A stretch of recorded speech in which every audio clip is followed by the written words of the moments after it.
अनेक साधकों ने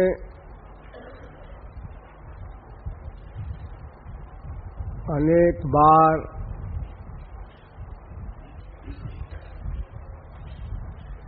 भक्ति के विषय में कुछ सुनने की जिज्ञासा की है।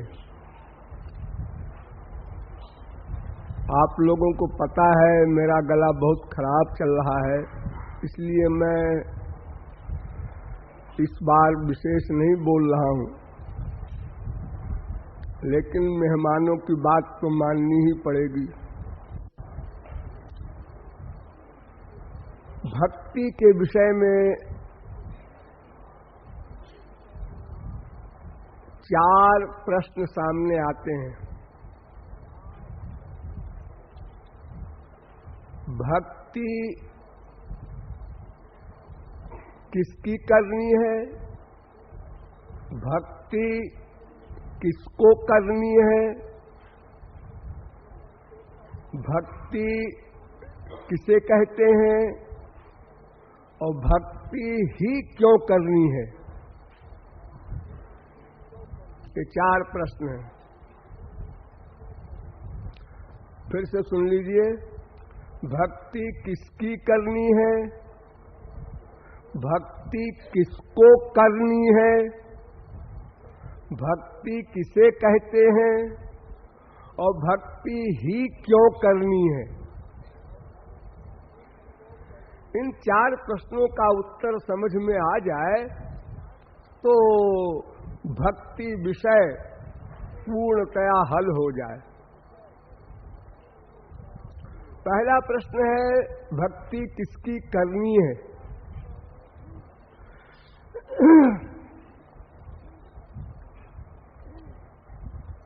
तो भक्ति भगवान की करनी है। सीधा सा उत्तर। भक्ति किसकी करनी है? भगवान की करनी है।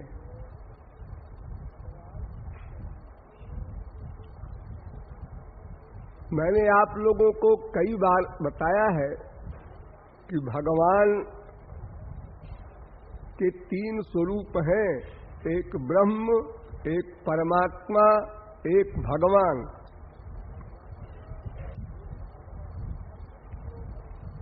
फिर भगवान की ही भक्ति क्यों करनी है?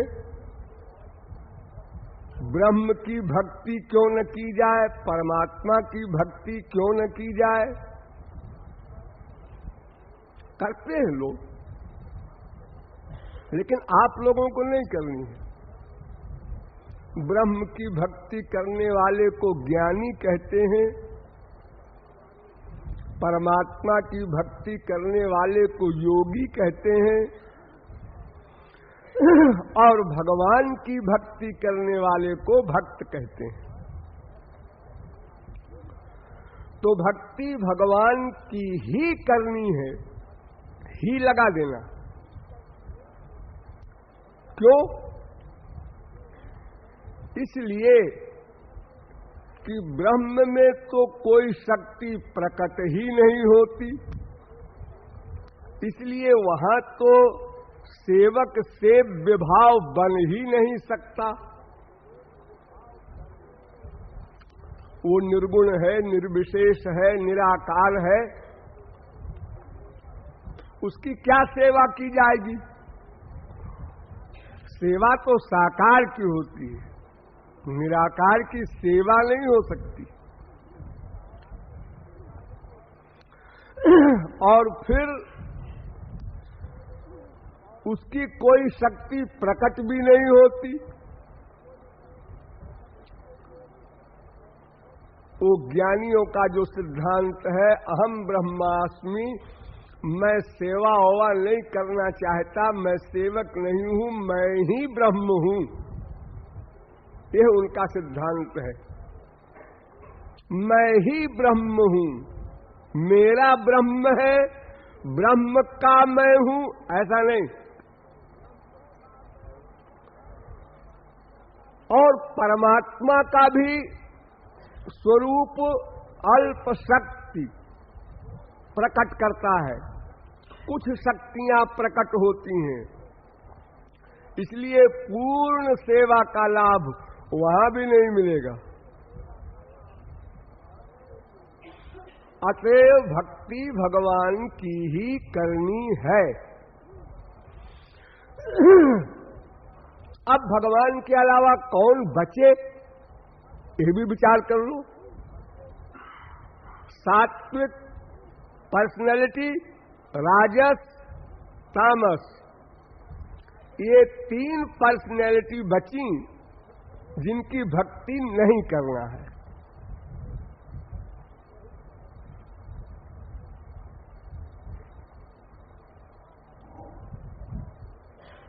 जितना भी ज्ञान है वो हो, जितना भी कर्म है वो हो, जितनी भी श्रद्धा है वो हो, जितना भी सुख है वो हो, एक सात्विक होता है और एक निर्गुण होता है।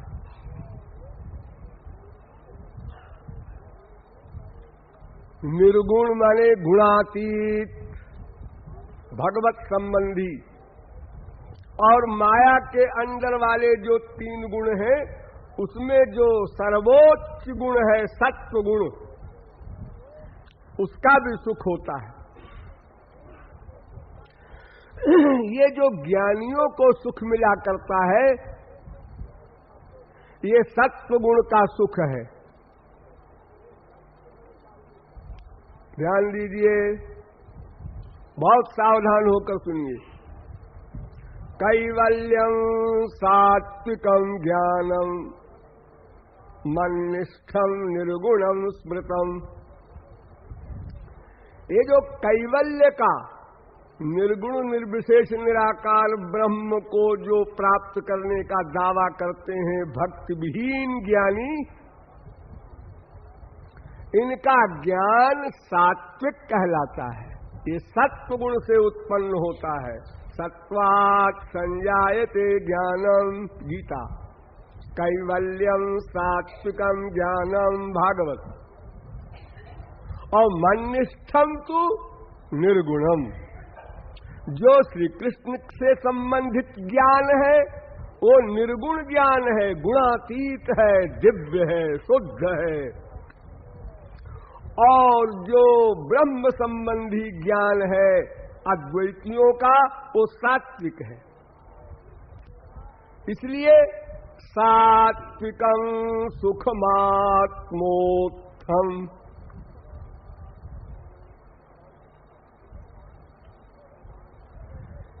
ये आत्मा से उत्पन्न जो सुख है वो सात्विक सुख है,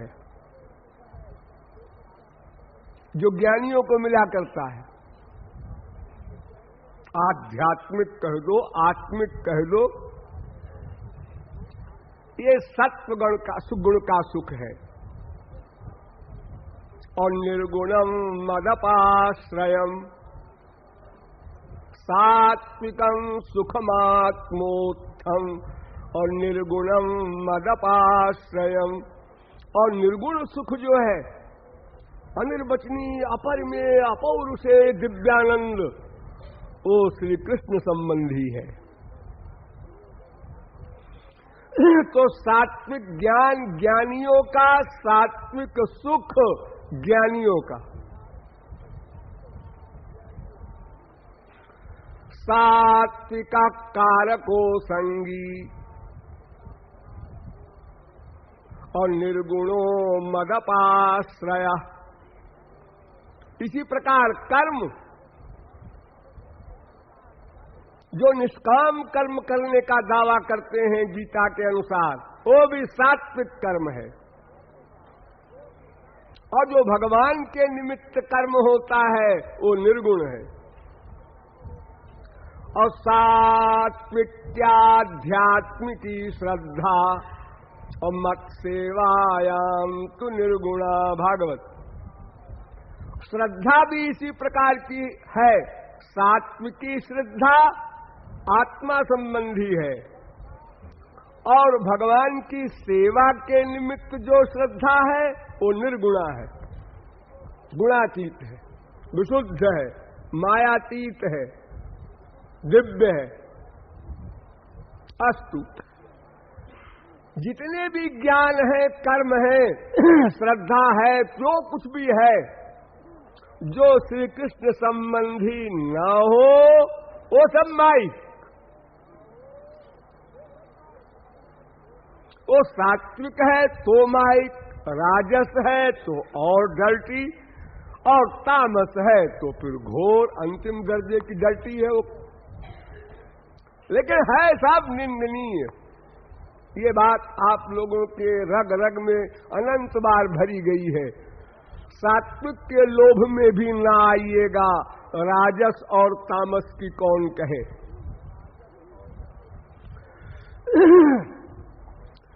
इसलिए भक्ति किसकी करनी है? केवल श्री कृष्ण की। वेदैश्च सर्वैरहमेव वेद्य वेदांतकृत वेद विदेव चाहं। गीता। सर्वे वेदा पदमामनंत वेद, अर्थात जितने भी शास्त्र वेद हैं, आलोड्य सर्वशास्त्राणि विचार्य च पुनः पुनः इदमेकम सुनिष्पन्नम ध्येयो नारायणो हरि। वेद व्यास कहते हैं, अरे मनुष्यों, तुम शास्त्र वेद पढ़ोगे तो चक्कर में पड़ जाओगे।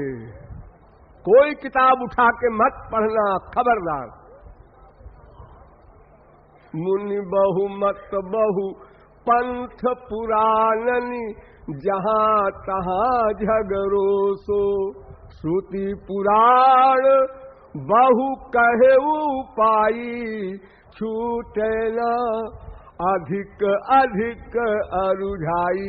श्रुतिर विभिन्ना स्मृतयो विभिन्ना, नैको मुनिर यस्य वच प्रमाणम। क्षमत विमत ना पुराण मत, एक मत। एक ग्रंथ में 50 विरोधाभास है। तुम पढ़कर क्या डिसीजन लोगे? तुम्हें कंफ्यूजनों का एक ढेर मिलेगा, डाउट भर जाएंगे तुम्हारी खोपड़ी में। इसीलिए वेद से लेकर रामायण तक हर ग्रंथ चैलेंज करता है, गुरु के पास जाओ, वहां से जितना ज्ञान मिले उसको चुपचाप बांध लो, गठरी बनाकर पकड़ लो, स्वीकार कर लो। तो समस्त शास्त्रों वेदों ने एक स्वर से श्री कृष्ण की भक्ति ही बताई है, क्योंकि माया के अतिरिक्त जो बचा वो श्री कृष्ण ही है। और माया में 3 गुण मैंने बताए हैं आपको। सात्विक प्रकृति के लोग स्वर्ग में हैं, राजस प्रकृति के लोग मृत्युलोक में हैं, तामस प्रकृति के लोग नरक में हैं। पुण्य न पुण्यलोकम नयति, पापे न पापम, औभाभ्यामेव मनुष्यलोकम। 3 गुण और 3 उनके भोग्य स्थान। और 3 गुण में समस्त रोग हैं। त्रिगुण, त्रिकर्म, त्रिदोष, पंचक्लेश, पंचकोश, द्वंद्व, समस्त आधि व्याधि भरी पड़ी है एक सी। और मेन बात यह कि कर्म बंधन निरंतर बढ़ता ही जाएगा, मुक्ति का तो प्रश्न ही नहीं।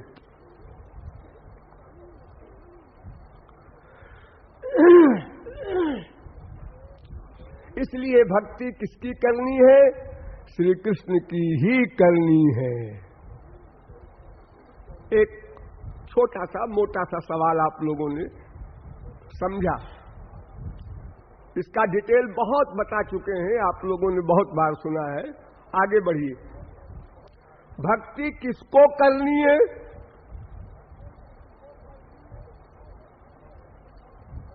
अनंत कोटि ब्रह्मांड और ब्रह्मांड से परे क्या क्या है, पहले समझ लो। कुछ तो भगवान के स्वांश हैं, उनका नाम है स्वांश, वो उनका पर्सनल रूप है। जितने अवतार हैं भगवान के, नृसिंह, वराह, कच्छप, परशुराम, राम, ब्रह्मा, विष्णु, शंकर, ये तमाम जो आप लोग सुनते हैं, इन सब का नाम भगवान है। ये सब भगवान है, इनको स्वांश कहते हैं। ये सब श्री कृष्ण के ही अभिन्न स्वरूप हैं, लेकिन श्री कृष्ण की भक्ति करते हैं। श्री कृष्ण के स्वांश भी श्री कृष्ण की भक्ति करते हैं, निरंतर अनवरत तैलधारावत अविच्छिन्न, उनका और कोई काम नहीं। ये स्वांश स्वरूप शक्ति के नियंता है, ये स्वरूप शक्ति से युक्त हैं, स्वरूप शक्ति को गवर्न करते हैं। स्वरूप शक्ति मैंने बताया था भगवान की पर्सनल पावर है और सबसे बड़ी पावर है। उसी पावर के बल पर भगवान कर्तुम अन्यथा कर्तुम समर्थ हैं। कान से देखें, आंख से सुनें, बिना कान के भी सुने, बिना आंख के भी देखें, और कान से भी सुने, आंख से भी देखें। ये तीन विरोधी कर्म करते हैं उसी स्वरूप शक्ति के कारण। उसको योग माया भी कहते हैं। वो अघटित घटना पटीयसी है, यानी इम्पॉसिबल को पॉसिबल करती है। संसार में जो जो इम्पॉसिबल है वो सब वहां नेचुरल पॉसिबल है, स्वाभाविक रूप से वहां होता है। ये जो आप लोग तमाम पढ़ते हैं, अपाणि पादो जवनो गृहीता पश्यत्य चक्षु सशृणोत्यकर्ण सवेत्ति वेद्यम न च तस्यास्ति वेत्ता वेद। पैर नहीं है, दौड़ता है, हाथ नहीं है, पकड़ता है, आंख नहीं है, देखता है, कान नहीं है, सुनता है, और इतना ही नहीं, वो कान है, आंख माइनस है, तो भी देखता है, सूंघता है, रस लेता है, स्पर्श करता है, सोचता है, डिसीजन लेता है, सब काम कान से हो रहा है। एक ही इंद्रिय से सब इंद्रियों का काम, और बिना इंद्रिय के भी सब इंद्रियों का काम, और इंद्रियों से भी इंद्रियों का काम, जैसे हम लोग करते हैं। अवतार काल में भगवान हम लोगों की तरह व्यवहार करते हैं ना। हम कान से सुनते हैं, वो भी कान से सुनते हैं, हम आंख से देखते हैं, तो वो भी हमारी तरह कि ये चरित्र पावन परम प्राकृत नर अनुरूप।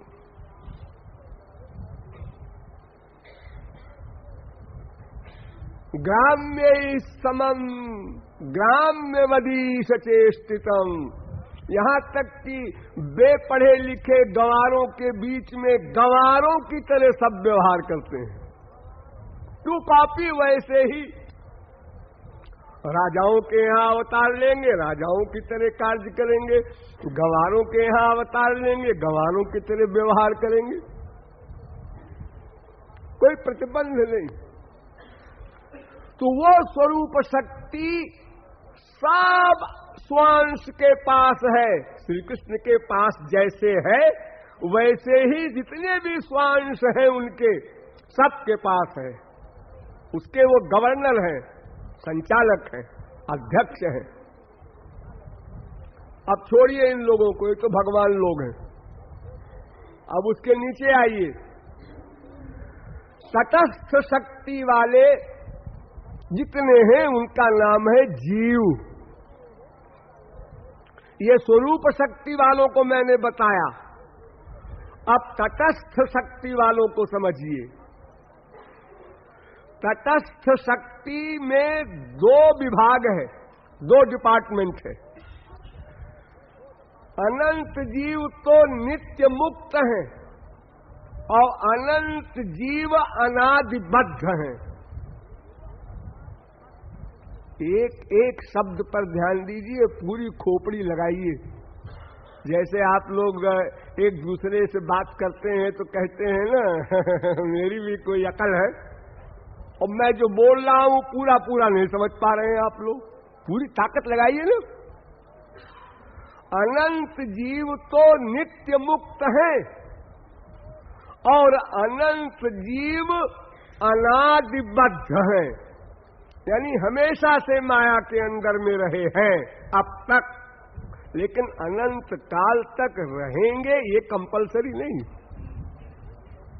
अगर भगवान की शर्त किसी ने पूरी कर दिया तो वो मुक्त भी हो जाएगा।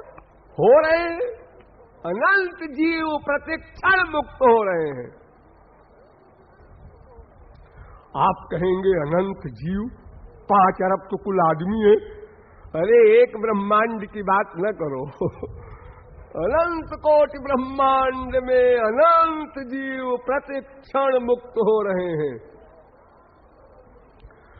तो अनादिबद्ध जीव और नित्य मुक्त जीव, स्वसला से जो मुक्त है, कभी जिनको माया नहीं लगी, वो भगवान के परिकर हैं, पार्षद हैं। लेकिन है जीव, ध्यान दीजिए, स्वरूप शक्ति युक्त वो नहीं है भगवान के समान, वो जीव हैं और नित्य सेवा करते हैं भगवान की। अगर आप आज भगवत प्राप्ति करके मुक्त होकर भगवान के लोक में जाएं, तो नित्य मुक्त जीवों में आप नहीं कहलाएंगे, क्योंकि आप तो नित्य मुक्त नहीं थे, पहले बद्ध थे, आज मुक्त हुए। इसलिए जो नित्य मुक्त है वो सदा से भगवान की सेवा में रहते हैं। अब दूसरी कक्षा वाले जो अनादिबद्ध हैं, बस उनको भक्ति करनी है। मेरा प्रश्न क्या था, भक्ति किसको करनी है?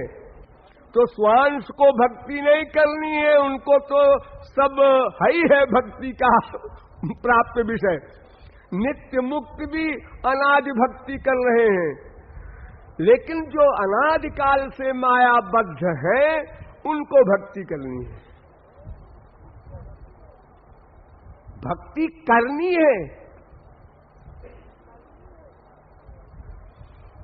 अरे भक्त बन जाने पर भी भक्ति करनी होगी लेकिन अभी भक्त बनने के लिए भक्ति करनी है, ये आशय है मेरा। तो अनादिबद्ध हम सब जीवों को ही भक्ति करनी है। नित्य मुक्त को नवधा भक्ति नहीं करना है, उनको तो विशुद्धा भक्ति अनादिकाल से स्वयं नेचुरल प्राप्त है और वो सेवा कर रहे हैं और भगवान के स्वांश को स्वरूप शक्ति के नियंता है। ये जो नित्य मुक्त जीव हैं और जो जीव भगवत प्राप्ति करके जा रहे हैं गोलोक, ये लोग भी स्वरूप शक्ति युक्त हो जाते हैं। हाँ, बुद्धि लगाइए। भगवान के स्वांश भी स्वरूप शक्ति युक्त है और नित्य मुक्त संत प्लस जो अनादिबद्ध जीव भगवत प्राप्ति करके भगवान के लोक में जाता है, उस कक्षा का जीव, ये दोनों भी स्वरूप शक्ति युक्त है। लेकिन जितने स्वांश हैं भगवान के, वो स्वरूप शक्ति को गवर्न करते हैं और जो शेष तटस्थ जीव हैं, इनको स्वरूप शक्ति गवर्न करती है। इतना अंतर है। स्वरूप शक्ति भगवत प्राप्ति पर आपको दी जाएगी, वो तो मिलेगी ही। पावर भगवान के बराबर आपके पास रहेगी, 0.1% भी कम नहीं। लेकिन आप चैलेंज नहीं कर सकते, वरना भगवान स्वरूप शक्ति अगर छीन लेंगे तो आप 0/100 हो जाएंगे। और भगवान के जो स्वांश हैं उनका कौन छीनने वाला है? वहां तो कोई सवाल ही नहीं पैदा होता, वो स्वयं गवर्न करते हैं स्वरूप शक्ति को। तो मायाबद्ध जीव को ही भक्ति करनी है, और उसमें भी 84 लाख योनियों में केवल मनुष्यों को ही भक्ति करनी है।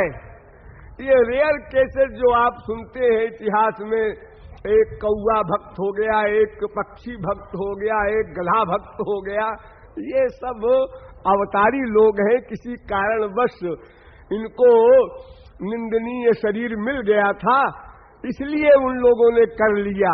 जैसे जड़ भरत को हिरण बनना पड़ा, लेकिन हिरण बनने पर भी उनको सब स्मरण रहा कि मैंने कौन सी गलती की थी जिसके कारण हिरण बना।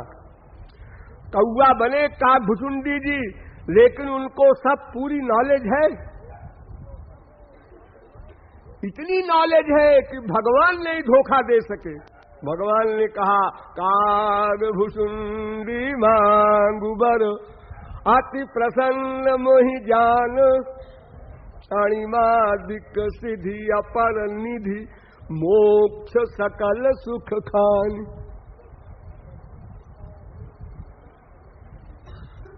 उसने कहा हमें सब कुछ नहीं मांगते, हमको बेवकूफ बना रहे हो। तो मनुष्य को ही भक्ति करनी है, अर्थात मनुष्य को ही अधिकार है कर्म करने का 84 लाख योनियों में। सोचिए, ये 5 अरब आदमी हैं इस समय इस ब्रह्मांड में, जिसको आप दुनिया कहते हैं। तो 5 अरब जीव मनुष्य का शरीर पाए हैं, तो 5 अरब जीव तो 1-2 फुट के गड्ढे में रहते हैं। 2 फुट के पानी के गड्ढे में 5 अरब जीव रह लेते हैं। तो अनंत जीवों में 5 अरब को ये सौभाग्य मिला है जो मनुष्य शरीर मिला है, जिसे आप लोग खिलवाड़ समझ रहे हैं। जरा BA कर लो, जरा ब्याह कर लो, 2-4 बच्चे हो जाएं, जरा 2-4 महल खड़े कर लो, 2-4 करोड़ कमा लो और मर जाओ। क्या कमाल करके आए आप भाई संसार में? ये कमाल किया हमने। तो इस कमाल करने में जो पाप किया उसका दंड तो अलग भोगो, और जो तुम संसार में कमा के छोड़ गए हो, ये चूंकि पृथ्वी भगवान की है इसलिए सामान यहीं रहेगा, सामान यहीं रहेगा। अरे अच्छा है, खाली जमीन पड़ी थी, आपने 10 फ्लैट बना दिए, सजावट हो गई, लेकिन आप फ्लैट लेके जा नहीं सकते।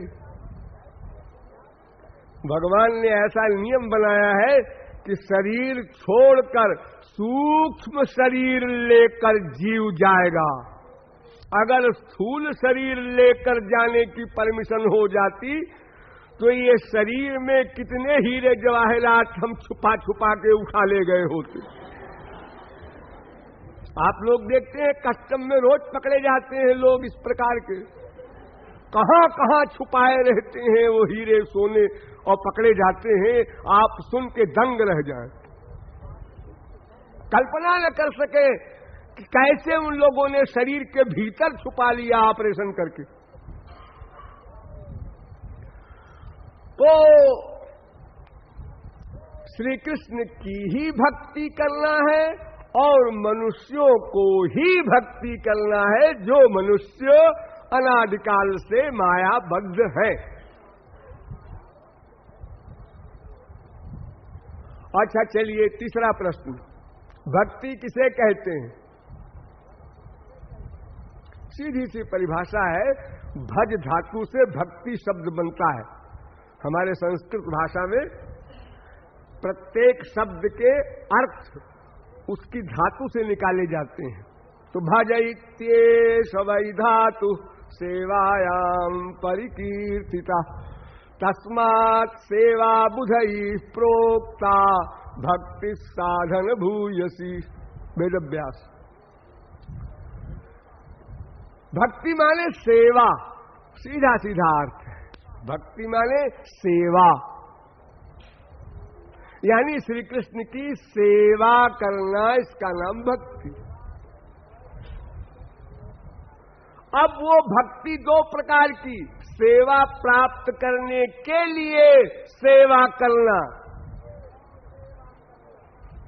और उसको प्राप्त करने के बाद सेवा करना, यानी एक साधना भक्ति, एक सिद्धा भक्ति। भक्त्या संजातया भक्त्या। तो भक्ति माने सेवा, श्री कृष्ण की सेवा ये जीव का चरम लक्ष्य है।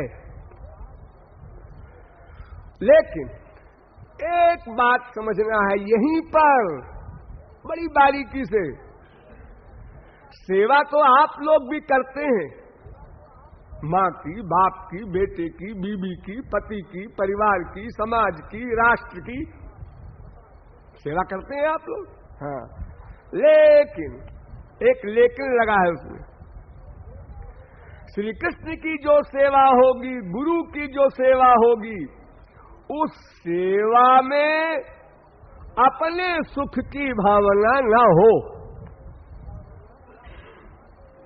अरे भाई, आप सेवा कर रहे हैं उसकी ना, हाँ, तो उसके सुख के लिए आपको सेवा करनी है, अपने सुख के लिए नहीं।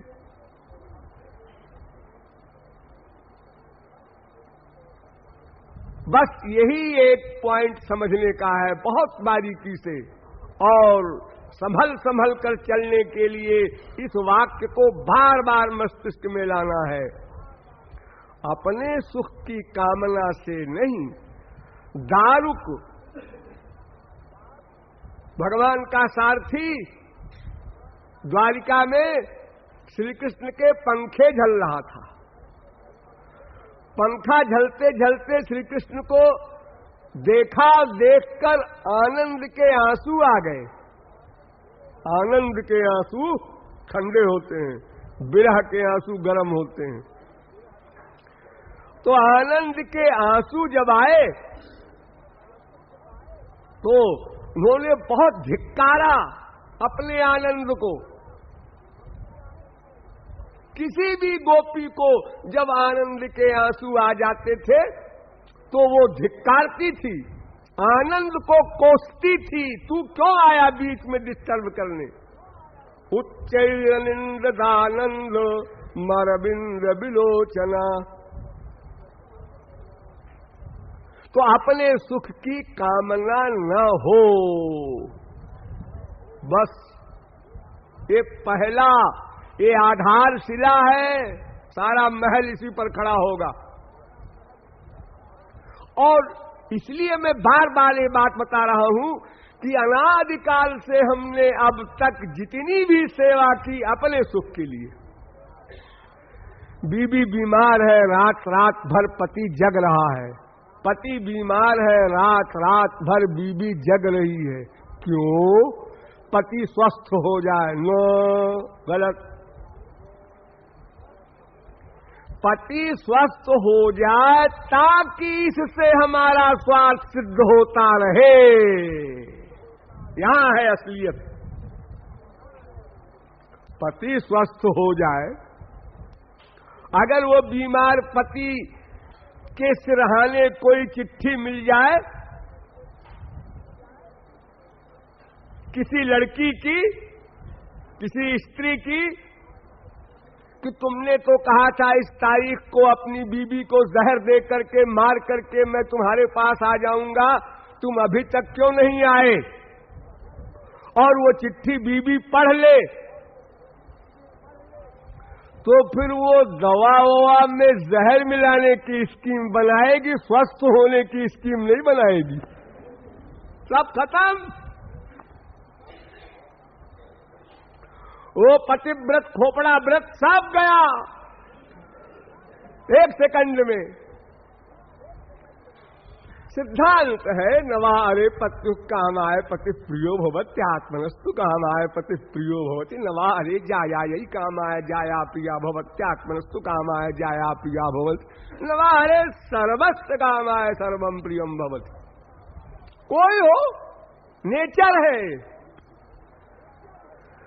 इसलिए मैं बार बार हिदायत कर रहा हूं कि इस हैबिट को, इस आदत को आपको मिटाना होगा। जब तक नहीं मिटाएंगे तब तक वो स्पिरिचुअल हैप्पीनेस की आप आशा न करें। सेवा का मतलब सेव्य के सुख के लिए, दास का मतलब स्वामी की कामना पूर्ति, स्वामी की इच्छा में इच्छा रखना, उनकी खुशी में खुश होना। अपनी टांग अड़ाना, अपनी कामना रखना, ये तो निंदनीय है। आगे बढ़ ही नहीं सकते हो तुम। जैसे हो समझो, संसार में तुम्हारे दिन में 10 बार लड़ाई क्यों होती है माँ बाप बेटा स्त्री पति में? इसीलिए होती है कि तुम सेव्य बनना चाहते हो। ध्यान दो, सेव्य माने जिसकी सेवा की जाए वो सेव्य, जो सेवा करे वो सेवक। हर व्यक्ति सेव्य बनना चाहता है, कोई सेवक बनने को तैयार नहीं। स्त्री कहती है तुम हमारा ख्याल बिल्कुल नहीं रखते, पति कहता है तुम हमारा ख्याल बिल्कुल नहीं रखते, बाप कहता है बेटे से कि तुम हमारा ख्याल नहीं रखते, बेटा कहता है तुम बाप की ड्यूटी नहीं करते। सब अपने अपने को सेव्य मान करके चल रहे हैं। इसलिए निरंतर युद्ध है, निरंतर। मेरे शब्द पर ध्यान दो, निरंतर। एक क्षण को भी स्त्री पति बाप बेटे में कहीं संसार में नहीं पट सकती, एक क्षण को भी। ये जो पटती दिखाई पड़ती है ये सब धोखा है, एक्टिंग है, शो है, बनावट है, काम चलाने के लिए है। इसको कहते हैं काम चलाऊ, भीतर से नहीं है। और वो नेचर है, कैसे होगा? 3 गुण हमारे अंदर, 3 गुण हमारे बाप के अंदर, उसके भी 3 गुण बदलते रहते हैं, हमारे भी 3 गुण बदलते रहते हैं। अब दोनों के गुण एक समय में मिलें और एक लिमिट में मिलें, तब कहीं दोस्ती हो एक क्षण को। ऐसा हो ही नहीं सकता। यहीं पर इतने लोग बैठे हैं, सब घर बार छोड़ के आए हैं। अगर मेरी मौज आ जाए मैं रात भर बोलूं, ये मेरे लिए इम्पॉसिबल मत समझना। मैं रात भर बोल चुका हूं बहुत बार। तो अब बहुत से लोग कहेंगे भाई 1 घंटा हो गया ये तो बोलते ही जा रहे हैं, 2 घंटा हो गया ये तो बोलते ही जा रहे हैं, क्या हो गया है महाराज जी को?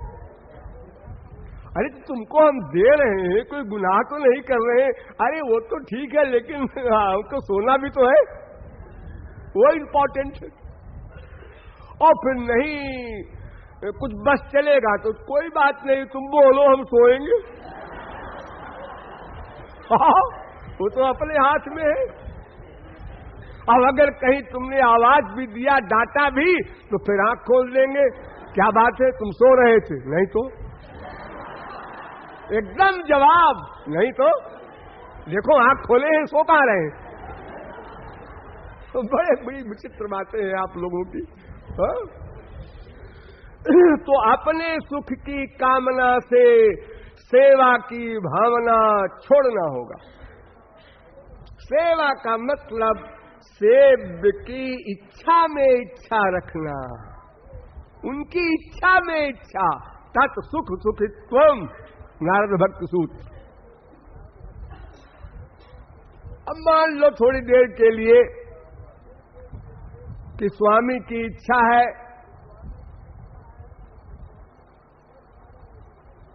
कि हम खाना नहीं खाएंगे, आज कुछ बदहजमी हो रही है। अब सेवक आया, महाराज जी मैं रसगुल्ला लाया हूं बहुत ऊंची दुकान से, मुझे नहीं खाना है। अरे स्वामी तो भक्त की इच्छा रखते हैं, देखिए क्या उल्टा पाठ पढ़ा रहा है। आपको तो हमारी इच्छा रखना है क्योंकि आप दास हैं हमारे। अरे दास शब्द नहीं बोल रहा है, लेकिन जो वाक्य बोल रहा है उसका अभिप्राय क्या होता है। अब हमारी आप मन नहीं रखेंगे, हमारा दिल टूट जाएगा अगर रसगुल्ला आप नहीं खाएंगे तो। अब आप बीमार हो जाइए, कुछ होइए, इससे हमसे क्या मतलब, हमको सुख मिल जाएगा क्योंकि मैं इतनी दूर से लाया हूं, उसका तो ख्याल कीजिए। ये भावार्थ हम लोग लगाते हैं सेवा का, ये सेवा नहीं। आज्ञा समन सुसाहिब सेवा, उनकी जो आज्ञा हो वो सेवा है। लक्ष्मण तुम चलो, भरत तुम जाओ। भरत जी को वापस कर दिया, लक्ष्मण जी को साथ ले लिया, क्यों? चुप, क्यों क्यों मत बोलो, स्वामी की आज्ञा है बस, बुद्धि लगाना बंद। सेवा धर्म परम गहनो योगिनाम अप्यगम्य, इसका बहुत अभ्यास करना होगा क्योंकि बहुत गलत अभ्यास हो चुका है अनंत जन्म में। ये सहसा नहीं होगा हम जानते, लेकिन बार बार मस्तिष्क में लाओ, सोचो, तो धीरे धीरे वो अभ्यास में आ जाएगा। इम्पॉसिबल नहीं, सब बात अभ्यास से बनेगी। तो सेवा का मतलब अपने स्वामी की प्रसन्नता, जिससे वे खुश हो वो करना है जिस समय।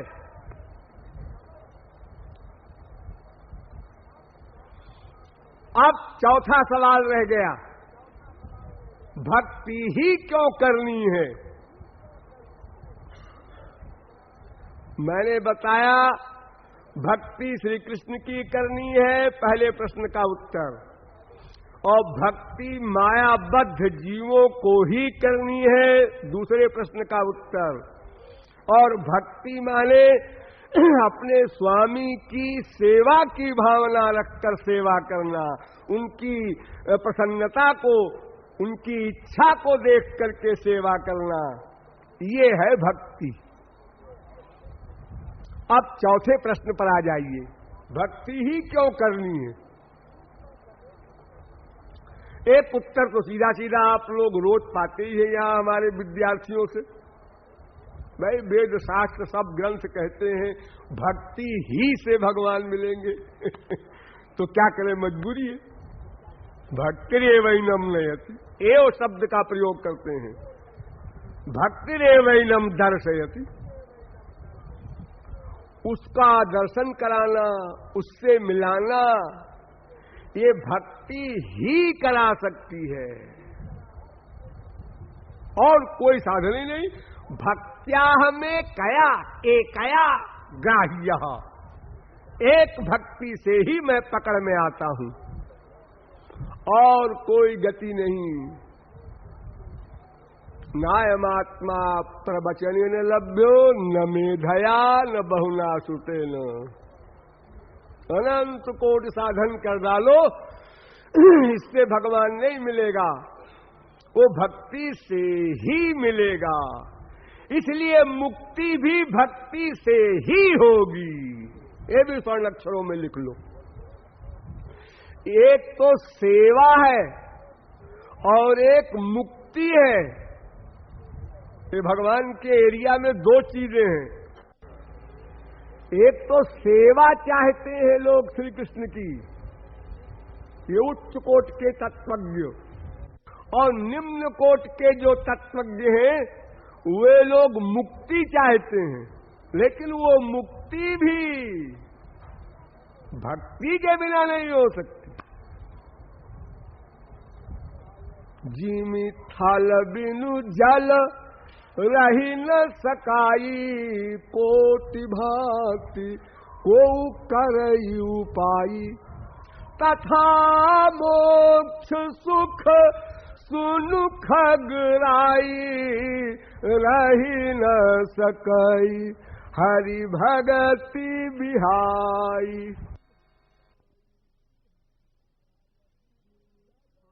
जिमि थल बिनु जल रही न सकाई, कोटि भक्ति को करई उपाई। तथा मोक्ष सुख सुनु खगराई, रही न सकई हरि भगति बिहाई। भक्त्यात्मन्या शक्य अहमेवं विधोर्जुन, ज्ञातुम द्रष्टुम प्रवेशतुम। कुछ भी पाना चाहो भगवत संबंधी विषय भक्ति से ही मिलेगा।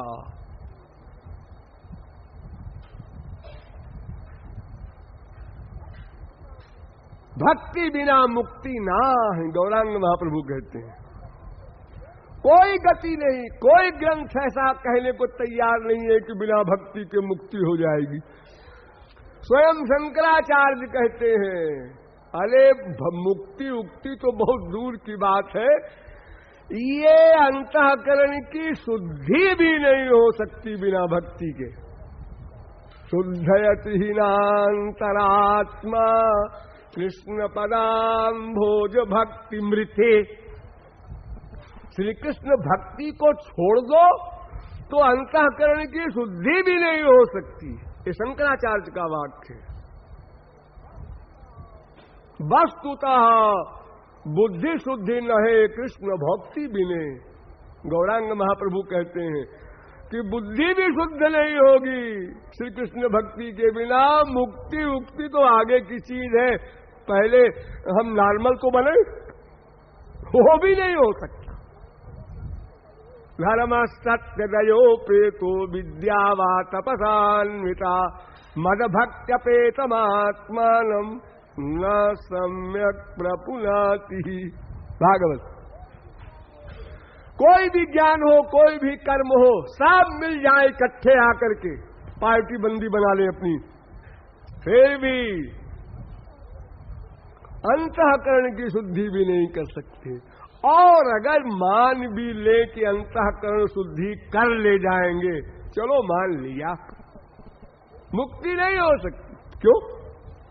अंतःकरण शुद्धि होने का मतलब ये है कि अब हमारे जो कर्म होंगे उनका फल हमको नहीं भोगना पड़ेगा। अच्छा करें तो, बुरा करें तो, दोनों नहीं भोगना पड़ेगा। अंतःकरण शुद्ध हो जाने पर करोड़ों खून करे अर्जुन, दंड नहीं मिलेगा। कई कई ब्याह करे अर्जुन, दंड नहीं मिलेगा। हजारों लाखों करोड़ों ब्राह्मणों की हत्या करे हनुमान जी, दंड नहीं मिलेगा। अंतःकरण शुद्धि के बाद फिर कोई बीमारी नहीं भोगनी पड़ती। लेकिन अनंत कोटि जन्मों के अनंत पाप पुण्य संचित कर्म के रूप में हमारे सामने रखे रहेंगे, और उन कर्मों का फल भोगने के लिए हमको अनंत काल तक इस भवाटवी में 84 लाख में घूमना पड़ेगा। अंतःकरण शुद्धि है, आगे का हिसाब ठीक हो गया, पिछला तो भोगो। देखो, हमारी दुनियावी गवर्नमेंट में कोई मुल्जिम जाता है कोर्ट में, उसके ऊपर डकैती, मर्डर, कई प्रकार के केस चार्ज लगे हैं, तो जज सजा देता है। इस डकैती में 5 साल की सजा, इस डकैती में 10 साल की सजा, और इस अपराध में 1 लाख जुर्माना, इस अपराध में इतना, और इस अपराध में फांसी। ध्यान दीजिए, जजमेंट में ये सब लिखा जाएगा, लेकिन उसके आगे लिख देता है जज कि इन सब दंडों में फांसी का दंड पहले दिया जाए। जो पहले फांसी हो जाएगी तो बाकी दंड कौन भोगेगा? तो बातें खत्म हो गई। और गुनहगार कोर्ट में खड़ा होकर कहता है, जज साहब एक चांस दे दीजिए, मैंने एक मर्डर किया है, सही है, लेकिन अगर मुझे जीवन दान दे दें आप, फांसी पर न चढ़ावें, तो मैं चैलेंज करता हूं कि मैं किसी को गाली भी नहीं दूंगा। मर्डर वगैरह की तो बहुत दूर की बात। तो जज कहता है, हम हरेक मुल्जिम से ऐसी ही आशा करते हैं, ये दंड विधान इसीलिए बनाया गया है कि भविष्य में वो अपराध न करे, लेकिन जो किया है उसका दंड तो भोगना ही पड़ेगा, कोई रियायत नहीं होगी। इसी प्रकार अंतःकरण शुद्ध हो गया आपका, तो भविष्य में आप अपराध नहीं करेंगे, ये हम मान भी लें, है इम्पॉसिबल कि अपराध न करें भविष्य में आप, क्योंकि शुद्ध अंतःकरण फिर अशुद्ध हो जाता है। हाँ ऐसा ही कमाल है माया का। ये निरविन्दाक्ष विमुक्त मालिनस् त्वय्यस्वभावात् अविशुद्ध बुद्धया आरुह्य कृच्छ्रेण परम पदम ततः पतन्त्यघोनादृत युष्मदंध्रया। अर्थात वे जीवन मुक्त जिनका अंतःकरण शुद्ध है किंतु माया है, वो फिर बंधन में आ जाते हैं।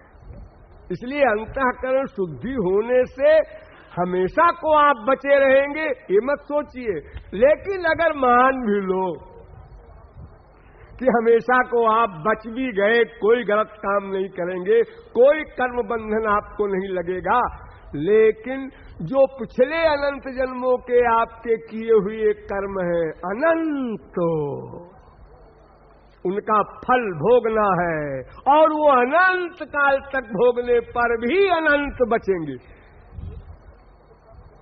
ये अनंत शब्द ऐसा है, अनंत प्लस अनंत बराबर अनंत, अनंत माइनस अनंत बराबर अनंत। शांत नहीं है, कुछ कमी हो जाएगी। देखिए थोड़ा समझ लीजिए यहां पर बारीकी से, ये जो ज्ञानी लोग हैं इनकी एक माया छूट जाती है, लेकिन एक माया बनी रहती है। जो भक्ति रहित ज्ञानी है, ध्यान लो, विमुक्तस्य विमुच्यते वेद कहता है, मुक्त फिर मुक्त होता है। अर्थात एक माया से तो मुक्त हो गया ज्ञानी। वो कौन सी माया है? स्वरूपा बरिका माया, स्वरूप को आवरण करने वाली माया। मैं कौन हूं ये भूल गया जीव, अपने को देह मानने लगा, तो इस भ्रम को समाप्त कर दिया निर्मूल जड़ सहित ज्ञानियों ने। तो स्वरूपा बरिका माया उनकी समाप्त हो गई। अब वो समझते हैं मैं माया मुक्त हो गया, लेकिन दूसरी माया है गुणावरिका, ये भगवान की दैवी हेसा गुणमयी मम माया दुरत्यया, ये वो माया है। उस माया को कोई भी ज्ञानी या अनंत कोट ज्ञानी मिलकर भी नहीं समाप्त कर सकते। उसके लिए तो भक्ति की शरणागति करनी पड़ेगी।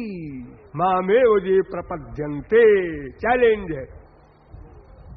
केवल मेरी ही शरण में जो आता है, मेरी ही जो भक्ति करता है, ये शरणागति और भक्ति ये सब पर्यायवाची शब्द है।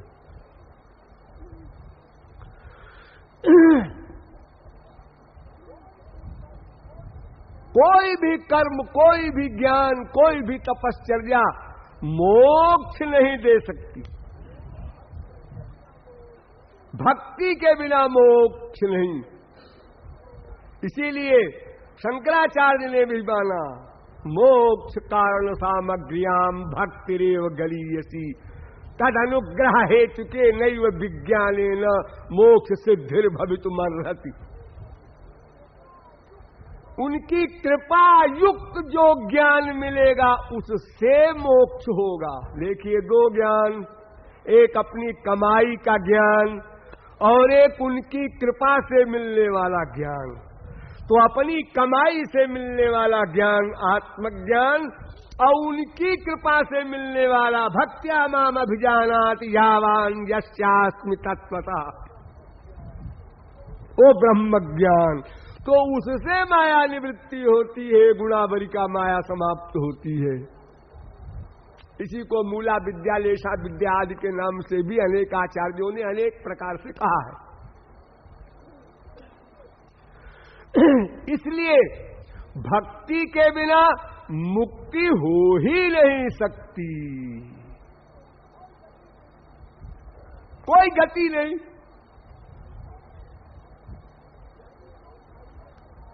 यानी जो कैवल्य मोक्ष चाहते हैं एकत्व भगवान में, उनको भी भक्ति करनी पड़ेगी, औरों की कौन कहे।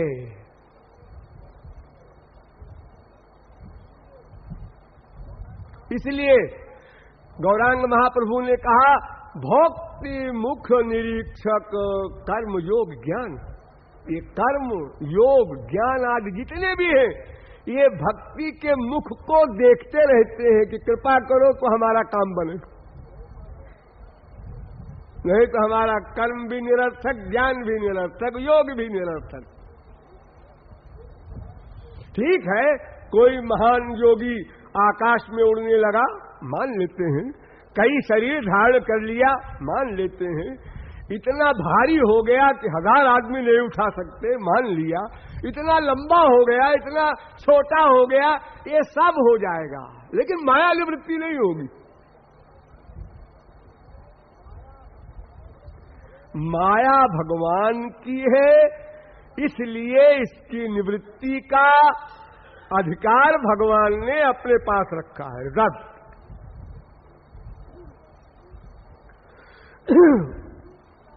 यद्यप वो गुरु के द्वारा करवाते हैं, लेकिन वो बात एक है, वो कोई गुरु अलग पर्सनैलिटी नहीं है, अलग से काम करे, भगवान अलग से करे।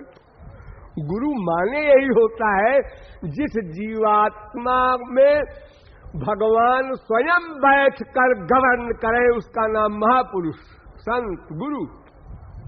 वो वर्क भगवान करता है। वो महापुरुष भगवत प्राप्ति के बाद कुछ कर ही नहीं सकता। खास ध्यान दीजिए, भगवत प्राप्ति माने करना खत्म।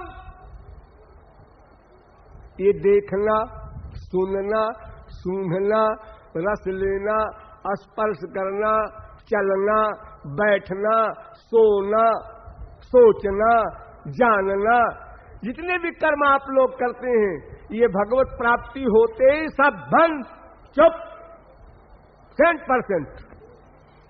क्यों? क्यों जी? भगवत प्राप्ति के बाद आपने आंख बंद किया? हाँ, क्यों? क्यों? जवाब दो। अभी कुछ पाना बाकी है क्या? नहीं। कृत्य हो गए ना? कृत्य माने करना, कृत माने कर चुके, करना कर चुके। अब आंख बंद करने का काम क्यों किया? अच्छा, खोलेंगे आंख, क्यों खोले? रीजन बताओ। तुम्हारा एम कुछ अवशिष्ट है? नहीं। फिर आंख क्यों खोले? बोले क्यों? बैठे क्यों? उठे क्यों? सोए क्यों? सोचा क्यों? तस्य कार्यम न विद्यते यस्त्वात्मरतिरेव स्यादात्म तृप्तस्य मानव आत्मन्नेवात्मना तुष्ट। गीता। गुणातीत स्थित प्रज्ञो विष्णु भक्तश्च कथ्यते एतस्य कृतकृत्यत्वात् शास्त्रमस्मान् निवर्तते। ये शास्त्र वेद के जितने कायदे कानून हैं ये महापुरुष पर लागू नहीं होते, ये सब फाड़ के फेंक देता है, किसी की बात नहीं सुनता। स्वैरं चरन्ति मुनयोऽपि न ह्यमाना सस्वराट् भवति। स्वेच्छाचारी होता है महापुरुष, उसको शास्त्र वेद का कानून डर नहीं दिखा सकता है तुम क्या कर रहे हो, इससे बाहर हो गया हो। ब्रह्मविद श्रुति मूर्धनि, ध्यान दो, जिस वेद पर मस्तक रखा था उसने एक दिन और वेद की शरणागत होकर ज्ञान प्राप्त किया था और भगवत प्राप्ति की थी, उसी वेद के मस्तक पर पैर रखकर चलता है वो महापुरुष। उसके लिए फिर ये शास्त्र वेद के कायदे कानून, विधि निषेध, पाप पुण्य, ये सब डंडे नहीं आएंगे। निवर्तते, ये सब लौट जाते हैं। देखिए शास्त्र वेद क्या करते हैं, शास्त्र वेद का इतना काम है जितना काम होता है पुरोहित का। ये पुरोहित आप लोग जानते हैं जो शादी ब्याह कराते हैं, वो मंत्र पढ़ रहे हैं, हाँ खड़े हो जाओ, खड़े हो गए, गांठ जोड़ दो, जोड़ दो, घूमो 7 बार, घूमो, हाथ जोड़ो, जोड़ा, ये ब्याह करा रहे हैं मंत्र के द्वारा। ब्याह हो गया, हाँ हो गया, पंडित जी और काम बाकी है कुछ, नहीं पूरा हो गया, अब इसके बाद तुम दोनों का काम बाकी रहेगा, लड़ो झगड़ो मरो जो कुछ करो करो, हमारा काम खत्म। तो शास्त्र वेद का काम है जीव को भगवान के पास पहुंचा देना, उसके बाद फिर शास्त्र वेद लौट आते हैं। भाई अब वो उस एरिया में चला गया, अब हमारी क्या जरूरत। जिसने यूनिवर्सिटी पास कर लिया, अब यूनिवर्सिटी वाले नहीं कह सकते कि तुम आते क्यों नहीं जी, हम तुम्हारी गैर हाजिरी लगा देंगे। लगा दो गैर हाजिरी, हमें इम्तिहान में बैठना है क्या? हम यूनिवर्सिटी पास कर चुके, जब हमको पढ़ना ही नहीं है तो हमें क्या डर पड़ा है कि तुम्हारी गैर हाजिरी लगा कर की क्या करोगे।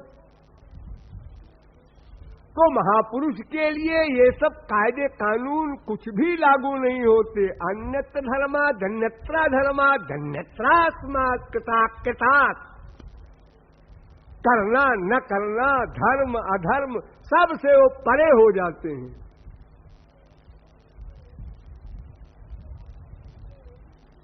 हाँ तो आप लोग समझ गए होंगे कि भक्ति ही क्यों करनी है, लेकिन अभी ठीक से नहीं समझे होंगे, इसलिए हम फिर समझाएंगे। बोलिए वृंदावन बिहारी लाल की।